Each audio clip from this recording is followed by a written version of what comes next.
হে আমার রব, আপনার রহমতের রিজিক আমার উপর বর্ষণ করুন। আমি অজ্ঞ যে আপনার হুকুম যথাযথ পালন করতে পারছি না, তবুও তো আমি আপনারই গোলাম। আমার যত পাপের শাস্তি আপনি ক্ষমা করুন।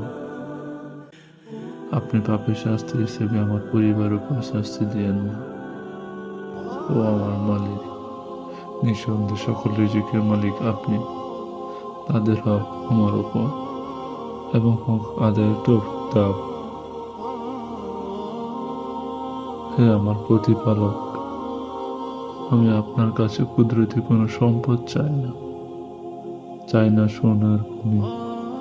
আপনি আমাকে এমন কাজ বের করে দিন যেন তাদের হক আদায় করতে পারে এবং তোমার গোলাম করতে পারি।